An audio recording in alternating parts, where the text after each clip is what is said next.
नमस्कार। शोमरतुड़ी एनालिसिस में आपका स्वागत है। यह है बिहार का नारा, 14 नवंबर का करो इंतजार और भ्रष्टाचार का अंतिम संस्कार। ये जो चुनाव होने जा रहे हैं, इनका जो परिणाम आएगा, तो आप ये मान करके चलेगा कि दो भ्रष्टाचारी परिवार एक साथ डूब जाएंगे, उनकी राजनीति का अंतिम संस्कार हो जाएगा। आप समझ सकते हैं कि बिहार की सबसे बड़ी समस्या क्या है। इस बारे में आगे कुछ विश्लेषण करने से पहले मेरा आप लोगों से निवेदन है, आप मेरे चैनल को सब्सक्राइब करेगा, शेयर कीजिएगा और कमेंट जरूर करेगा, क्योंकि बहुत कुछ आप लोगों पर ही मेरे चैनल का आधार है, मेरे चैनल के अस्तित्व का प्रश्न है। आप लोग सब्सक्राइब करेंगे, लाइक करेंगे, कमेंट करेंगे तो कुछ हो पाएगा। धन्यवाद। आपसे पुनः निवेदन है, आप मेरे चैनल को सब्सक्राइब करेगा। तो क्या है कि 15 दिन से कम बचे हुए हैं। बिहार का जो राजनीतिक संग्राम है, ये जो महाभारत है बिहार का, उसका परिणाम आने में बहुत कम समय रह गया, यानी 14 नवंबर को। तो 14 नवंबर का दिन जो है बिहार की राजनीति में भ्रष्टाचार के अंतिम संस्कार के रूप में याद किया जाएगा। ऐसा नहीं है कि भ्रष्टाचार कोई नया मुद्दा हो, लेकिन अब ये चरम पर पहुंच गया है। चरम पर मैं इसलिए कह रहा हूं क्योंकि भ्रष्टाचार के होने से वहां पर जो लॉ एंड ऑर्डर था, जिसको 20 साल तक नीतीश कुमार ने संभाल के रखा, उसके बावजूद अगर निवेशकों का बिहार पर भरोसा नहीं है तो उसके पीछे एक कारण है। देखिए, किसी भी राज्य का विकास निवेशकों पर निर्भर है, उद्योगों पर निर्भर है। आज क्या है, सारे के सारे बिहार के अधिकांश युवा बाहर चले जाते हैं, अन्य राज्यों में चले जाते हैं, यहां तक कि विदेशों में भी जाते हैं रोजगार के लिए। तो ऐसा उन जगह क्या है, उन राज्यों में क्या है जो यहां नहीं है। आखिर बिहार की आज दुर्दशा हुई है, इसके साथ जो और बीमारू राज्य जो कहलाए जाते हैं, बिहार हो गया, मध्य प्रदेश हो गया, उत्तर प्रदेश हो गया, राजस्थान हो गया, ये जो जैसे वो थे बीमारू राज्य जिन्हें बोलते थे, आज उनमें सब आगे बढ़ चुके हैं। उत्तर प्रदेश जैसा राज्य जीडीपी के मामले में दूसरे नंबर पर है देश में। तमिलनाडु के बाद, तमिलनाडु है या दूसरा कोई राज्य, उसके बाद जो है उत्तर प्रदेश है, जो कुछ वर्षों पहले तक ये यादवों के राज में, सपाइयों के राज में या मायावती के राज में बीमारू में था। लेकिन एक कुशल प्रशासक, एक ईमानदार प्रशासक की वजह से ये राज्य उभर रहे हैं। जैसे आप मध्य प्रदेश भी ले लीजिएगा, वो भी इतने साल तक हो रहे हैं। शिवराज सिंह चौहान रहे वहां के मुख्यमंत्री, 2-3 बार रहे, लेकिन उन पर आज तक कोई बेईमानी का एक को नहीं लगा सका। व्यापम के नाम पर बहुत कोशिश की गई कि व्यापम के नाम पर जो है इनको बदनाम किया जाए, इन पर आरोप लगाया जाए, लेकिन वो चला नहीं। और एंटी इनकम्बेंसी के चलते भले ही इसका जो जितना प्रभाव पड़ा वो थोड़ा कुछ महीने के लिए, 1.5 साल के लिए अलग हुए थे, लेकिन फिर वो सत्ता में आ गए। ऐसे ही यूपी में तो खैर पूरा ज्यादा अधिकांश समय जो है पूरा 75 साल में से इन सबके पास रहा। यूपी और बिहार में कांग्रेस के पास, वहां पे आरजेडी के पास, और यहाँ पर कांग्रेस के पास और समाजवादी पार्टी और मायावती के पास। एक छोटे से कार्यकाल में जो इसका था, कल्याण सिंह का था या राजनाथ सिंह का, तो खैर बहुत ही शॉर्ट पीरियड था, छोड़ करके इन सबका ही राज रहा। तो इनकी दुर्दशा के लिए, उत्तर भारतीयों की दुर्दशा के लिए, उत्तर भारतीय राज्यों की दुर्दशा के लिए अगर कोई जिम्मेवार है तो यही लोग हैं, या तो ये कांग्रेस या उसके जो पहले विरोधी थे अब उसके साथी दल, वहां आरजेडी हो, यहां समाजवादी पार्टी हो। तो अब क्या है, अब बिहार का युवा समझ चुका है, बिहार की जनता समझ चुकी है कि जातिवाद पर नहीं चलना है। उनके मन की, जब आप कभी इनसे बात करें, जो लोग अपना घर छोड़ करके जब जाते हैं, अभी जैसे छठ पूजा के बाद जब अपने वापस काम पर गए, तो उनके चेहरे पर जो मायूसी थी, वो बता रही है कि वो लोग भी परेशान हो गए। हालांकि 20 साल तक इनका राज रहा, लेकिन एक गलती, सिर्फ एक गलती नीतीश की और एक गलती जनता की। एक तो नीतीश ने अलग होने के बाद फिर एक बार आरजेडी से वो किया, और जो आरजेडी खत्म होने पर आ गई थी उसका रिवाइवल हो गया। और दूसरा, जो पिछले चुनाव में 2020 के चुनाव में जो आरजेडी सबसे बड़ी पार्टी के रूप में उभरी, 75, 76 या 77 जो भी है, इनमें से सबसे ज्यादा उसके एमएलए आए, उसने जो है एक मन में जो इन्वेस्टर्स हैं बाहर के भय भर दिया, क्योंकि आज के भले युवा नहीं जानते हो, बाकी लोग तो जो समझदार लोग हैं वो सब जानते हैं वहां क्या राज था। कई ऐसे उदाहरण पड़े हैं।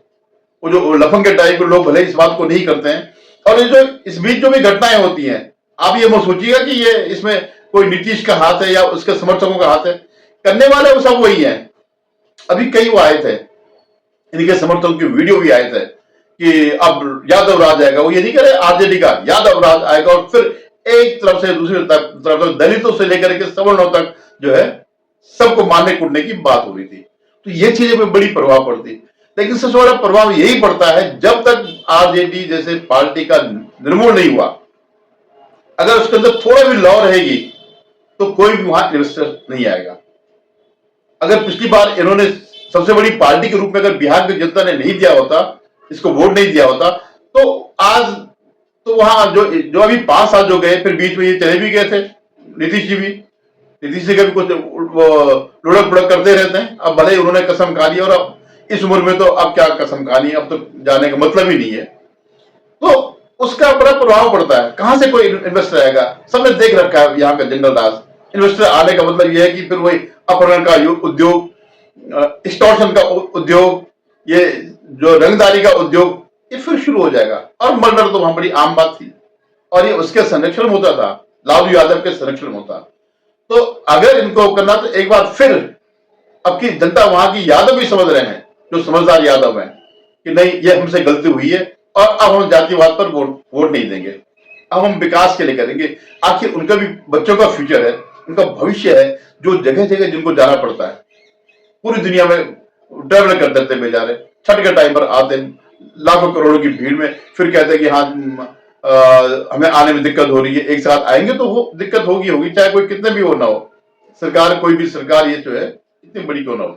तो खैर, तो अब उनके मन में भी आ रहा है। आप ही निश्चित माने एक तबका, जो यादवों का एक तबका, जो पढ़ा लिखा तबका है, समझदार तबका है, वो आरजेडी से छिटक जाएगा। वो आरजेडी को वोट नहीं देकर के बीजेपी को देगा। अब बीजेपी उनके लिए एक ऑप्शन है, क्योंकि बीजेपी के ही जो वो है मोहन यादव, जो मध्य प्रदेश के मुख्यमंत्री है, वो भी यादव है, वो पढ़े लिखे हैं, सुशिक्षित हैं, और विकास की अवधारणा वाले हैं। उनके टाइम पर भी जो है सब कुछ हो रहा है, विकास के जितने भी कदम लिए जा सकते हैं वो सब हो रहा है। ये चीजें जो है जो हो रही है, वो तो एक तबके के अंदर जो है ये बात आ रही है कि हम आरजेडी के पीछे खड़े ना हो, और यही चीज इस उसमें जो है फाइनली एक परिणाम देगी। एक स्पष्ट रूप से जो है बहुत संभव है कि जो 14 नवंबर है, जो उसका जन्मदिन भी है, जो हमारे देश का डिजास्टर हुआ था, वो मतलब जिनकी वजह से इस देश का बर्बादी हुई थी, जिनकी वजह से एलओसी बनी थी, जिनकी वजह से एलएसी गया था, एलएसी बना हुआ, जिसकी वजह से भारत का आधा, कश्मीर का आधा राज्य डूब गया, बहुत बड़ा हिस्सा चीन को मिल गया, और ये जो है जो वो है चीन हमारे सर पे आ गया, क्योंकि तिब्बत भी उसी के समय पे गया। यानी जवाहरलाल नेहरू, उसका जन्मदिन है, और उसी के जन्मदिन जिनके राज शासन की शुरुआत भ्रष्टाचार से हुई थी 1952 से। तो ये जो है ये एक बहुत महत्वपूर्ण समय है। ये बताएगा कि क्या ये जो चुनाव है ये एक उम्मीद की किरण लाएंगे, बिहार वालों के लिए एक उम्मीद की किरण लाएंगे। ये चीज जो है 14 नवंबर को आप देखेंगे। अब अभी इनके जो है घोषणा पत्र निकले, दोनों के, एनडीए का आज निकल गया, और महागठबंधन का भी 2-4 दिन पहले। तो महागठबंधन का तो हास्यास्पद था। जैसा हम भ्रष्टाचार के खिलाफ जो है तेजस्वी कहता है कि अगर मेरी परछाई भी होगी तब भी हम उसके खिलाफ वो करेंगे, कार्रवाई करेंगे। अगर आप भ्रष्टाचार के खिलाफ इतना ही वो है, अब आपका मन बदल गया है, आप भूल गए हैं कि मेरे परिवार ने सबसे ज्यादा भ्रष्ट है, मेरे पापा को जो है 32 साल की सजा हो रखी है और बेल पर है, आपका पूरे परिवार बेल पर है, तो अपना वचन निभाइए, जाकर के कोर्ट में सरेंडर कर दीजिएगा। अभी आईआरसीटीसी के मामले में बोल दीजिएगा हाँ ठीक है हमने किया, हमें जो सजा देनी है हमें सजा दीजिएगा, मेरे पापा को जो है जेल भेज दीजिएगा और बिहार वालों का भला करिएगा। और जो वो है वो जानते हैं इस बात को, और हर कोई जानता है कि चुनाव में ऐसे घोषणाएं होती रहती कि हम इतने करोड़ नौकरी दे देंगे, जितने करोड़ अगले 100 साल तक इतने करोड़ की नौकरियां नहीं हो सकती है, कोई संभव ही नहीं है। ये सब चीजें वो भी जानते हैं और वो भी जानते हैं जिनसे वो वोट मांग रहे हैं। और जिनसे वोट मांग रहे हैं तो उन्हें इस बात का कोई फर्क नहीं पड़ता कि नौकरी मिले न मिले, उनको सिर्फ बेटे की MY समीकरण मजबूत करना चाहिए। ये लोग जो है सत्ता में रहे और उसके बाद तो फिर धंधा तो अपने आप ही निकाल देंगे। इतने साल तक उन्होंने 15-20 साल तक तो उन्होंने राज ही किया था इसी धंधे में। जो जो क्राइम के जो रिकॉर्ड होते थे सारे के सारे उस समय हुए। तो इसलिए वो इस बात की उनको चिंता नहीं, चिंता तो उन लोगों को करनी चाहिए और वो लोग कर रहे हैं। चिंता भी कर रहे हैं, चिंतन भी कर रहे हैं कि क्या ऐसे लोगों को दोबारा सत्ता में लाना चाहिए जिनके टाइम पर जो है जैसे जंगल राज। और ये जंगल राज कोई जुमला नहीं है, ये बाकायदा कोर्ट ने इस पर जो है कहा है। और कोर्ट ने क्या कहा, अगर आप वहां की कहानियां उठा के देखिए या आपका कोई परिचित बिहार का हो तो बता देगा क्या इनके राज के क्या क्या कहानियां होती थी। सरकारी स्तर पर अपहरण उद्योग चलता था, निगोशिएशन जो है लालू के घर में था। जैसे उत्तर प्रदेश में भी ये वही था, अपहरण उद्योग था और मुलायम के घर में इनका जो है निगोशिएशन चलता था। अखिलेश को तो 5 साल ही मिले तो बेचारा जो है उतना पता नहीं कर पाया। उसने तो अपनी सत्ता ही जो है माफिया को लीज पे दे दी थी। जितने भी वहां पर माफिया थे जिनको योगी जी ने जो है एक एक करके ठिकाने लगा दिया। आज माफिया मुक्त उत्तर प्रदेश को आप देख सकते हैं। तो वैसे ही वहां पर जो है ये सब उद्योग बड़े होते। जब IAS की पत्नी को उसको तक इन्होंने वो करने उनको जो है उनके साथ अनाचार किया, आप सोच सकते हैं। सबसे बड़ी सेवा IAS होती है, उसके साथ भी अनाचार हुआ और ये बड़ी आम बात थी। तो आम आदमी की क्या स्थिति रही होगी आप सोच सकते हैं। और वो मानसिकता कभी नहीं जाएगी। आजकल जो जिस ढंग से इनके जो बोल है, अभी कल ही इनके दोनों बाहुबलों में हो गया, एक NDA का अनंत सिंह और एक इनका सूरज भान जो भी है वो पुराने वो है गैंगस्टर है, आपस में बढ़ गया तो एक तीसरा मारा गया। और इसमें जितने भी घटनाएं हो रही हैं, जो ये कह रहे जंगल राज आ गया, उसके पीछे इनका ही हाथ है, यही लोग है। तो आज कम से कम एक अगर कोई गलत काम होता तो पकड़े जाते हैं, सजा तो अगर कोर्ट देगा, लेकिन सबके खिलाफ कार्रवाई होती।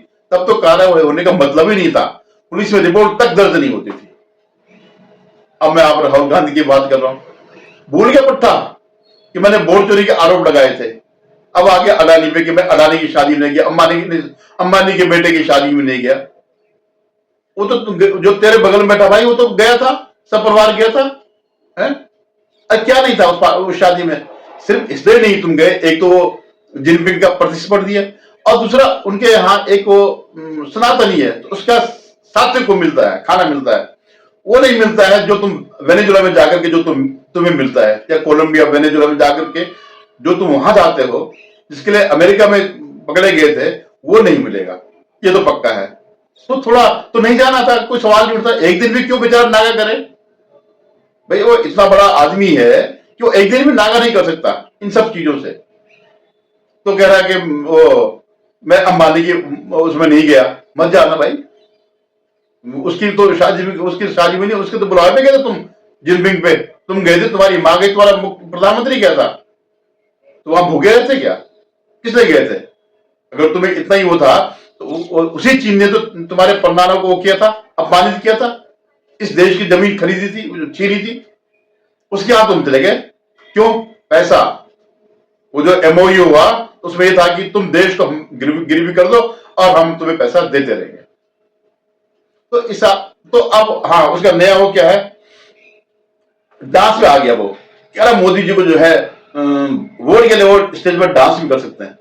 राहुल गांधी वो शख्स है जो डांस का महत्व जानता है, उसे पता है डांस का क्या महत्व है। डांस से सिर्फ आजीविका नहीं है, जब आप डांस करते हो उसमें पैसे भी वो किए जाते हैं। और अगर डांस करते हुए किसी को उसमें जाल भी डाल दिया तो आप सत्ता के दरवाजे के बाहर खटखटा करके अंदर भी घुस सकते हैं और सत्ता का मजा भी ले सकते हैं। इस बारे में राहुल गांधी से बेहतर कोई दूसरा नहीं जान सकता, क्योंकि वो हर चीजें बताता है। वो जो भी आरोप लगाता है किसी पर भी, तो अपने उसका DNA उबाल मारते हैं। जैसे चोरी का लगाता है, उसको पता है कि उसका खानदान चोरी का, तो फिर वो मोदी जी पर चोरी लगाता है। अब मोदी जी पर तो डायरेक्ट नहीं लगा सकता, तो फिर इन पे लगाता हो, अडानी पर। या वोट चोरी का करता है, उसके पता है कि उसके शासन में पूरा वोट चोरी हुआ, ये आइडिया उसको वहीं से आते हैं। वो कहता तो था कि मैं प्रधानमंत्री कार्यालय में देखता था क्या क्या होता है, ये बात है। तो जो जो उसने देखा वो दूसरे के मत्थे पे वो डालने की कोशिश करता है। तो आप इंतजार कीजिएगा 14 नवंबर को जो होगा, इस देश की राजनीति में एक दिशा परिवर्तन होगा। हालांकि जो 10 जनपद के जो गटर यूट्यूबर है वो अपनी अपनी व्याख्या कर रहे हैं, वो ये मान के चल रहे हैं, मान के क्या चल रहे हैं, पैसे के लिए वो कर रहे हैं कि नहीं भाई ये सत्ता में आएंगे, लेकिन बिल्कुल नहीं आएंगे। आप मान के चलेगा एनडीए आएगा, पूर्ण बहुमत से आएगा और पहले से भी ज्यादा बहुमत में आएगा। 150 160 तो इनकी सर्वे ही बता रहे हैं, लेकिन इससे भी ज्यादा आएगा। अगर बिहार को सरवाइव करना है तो बिहार वासी इस बात को निश्चित कर चुके हैं कि हम इसको नहीं करेंगे। अब दूसरा जो इनका एमआई का जो समीकरण है, उसमें से जो एम फैक्टर है उसको वो भी तोड़ गया। ओवैसी पिछली बार तो 5 कुछ ही सीटों पर रहा था, इस बार 20-25 सीट पर रहा। और अब उन्होंने देख लिया एम समीकरण से कि हम केवल दरी उठाने के लिए हैं और हमारा कोई भला कहीं भी नहीं भला हो रहा। यूपी में वो बाहर है, मतलब एंटी बीजेपी का वो लेकर के बीजेपी को हर हराने की चाल में वो अपना ये कमजोर कर रहे हैं। यूपी हो, बिहार हो, जहां जहां वो संगठित होते हैं वहां वहां जो है उसका रिएक्शन होता है। कर्नाटक में हो गया, लेकिन उसके पीछे बहुत से कारण हैं और वो भी ये अंतिम अवसर है कि कर्नाटक में ये सरकार चलेगी। वो कांग्रेस का भी अंतिम सरकार है, इसके बाद यहां से भी सफाया हो जाएगा। धन्यवाद। आपसे पुनः निवेदन, आप मेरे चैनल को सब्सक्राइब करिएगा, शेयर कीजिएगा और कमेंट जरूर करेगा। धन्यवाद।